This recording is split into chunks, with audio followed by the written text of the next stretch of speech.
Civics 101 is brought to you by Progressive, one of the country's leading providers of auto insurance. With Progressive's Name Your Price tool, you say what kind of coverage you're looking for and how much you want to pay. And Progressive will help you find options that fit within your budget. Use the Name Your Price tool and start an online quote today at progressive.com. Price and coverage match, limited by state law. Civics 101 is supported in part by the Corporation for Public Broadcasting. Governor, are you prepared to take the constitutional oath? I am. Place your left hand on the Bible and raise your right hand and repeat after me. The parameters are pretty simple. On a day prescribed by the Constitution, the president-elect will say 35 words, also prescribed by the Constitution, and then in a moment of democratic alchemy, that president-elect is transformed into the President of the United States. Congratulations, Mr. President. So we're talking about the inauguration. That we are. And being Americans, we of course took these simple outlines provided by the law of the land and turned this moment into a gigantic to-do. This is Civics 101. I'm Hannah McCarthy. I'm Nick Capodice. And today we're taking that stroll down Pennsylvania Avenue to learn what happens during the presidential inauguration. I asked journalist and media consultant Brenna Williams to break it down for us. The president-elect spends the night at Blair House, which is essentially America's guest house across the street from the White House, right off of Lafayette Park.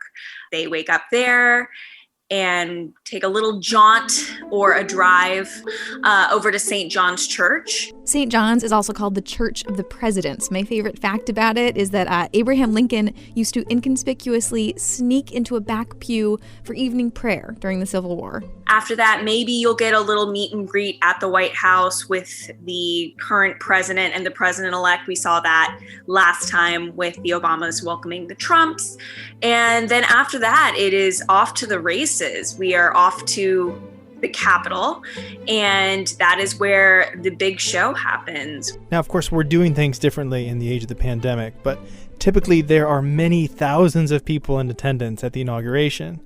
I've always wondered, who are these people? Who gets to go? Not just anybody can show up to the inauguration.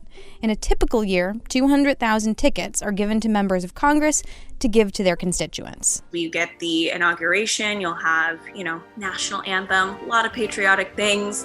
You have members of Congress there. You have usually big crowds, disputable how big the crowds might be sometimes. And you will get the oath of office around noon, the big speech afterwards, and then you will get a nice little luncheon inside the Capitol with the Joint Inaugural Committee. They host it. What I found surprising is that even though most presidents get sworn in by the Chief Justice of the Supreme Court with their hand on a Bible, you don't have to use a Bible, and it doesn't have to be the Chief Justice.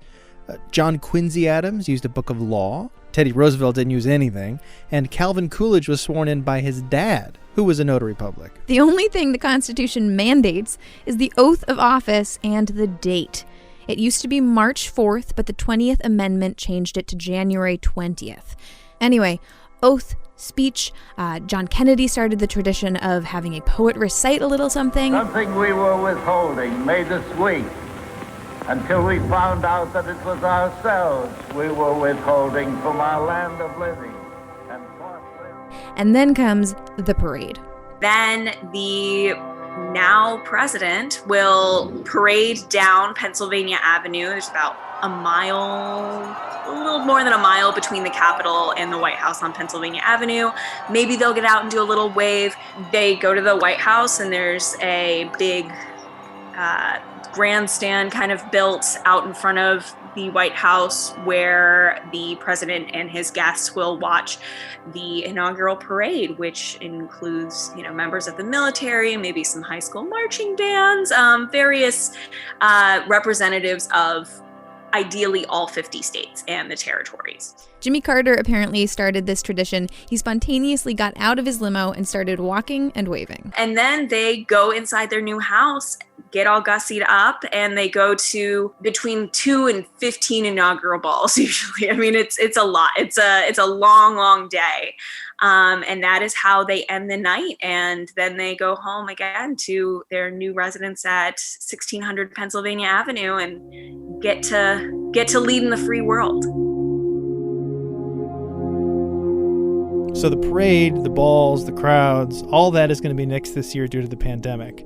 But it is usually an enormous event, especially compared to all the other procedural stuff government does, which usually ends up unwatched on C-SPAN. So why put on this huge, exhausting show? The fact that this transfer of power from one administration to the other, maybe from one party to the other, is one of the only super symbolic things that we have baked into this young country's traditions, right? That, and I think, the State of the Union address are two things that I think of as being, very measured, very traditional, very straightforward, and seeing usually the former presidents sitting there watching their successor take the oath is a symbol to whoever,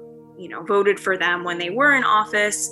This is our new leader. We're moving forward peacefully. We're moving forward together. We're moving forward in this way that holds reverence for everything that America stands for. That does it for the presidential inauguration here on Civics 101. If you have questions about the way this democracy works, don't hesitate, just ask. Click the button at the top of our homepage at civics101podcast.org.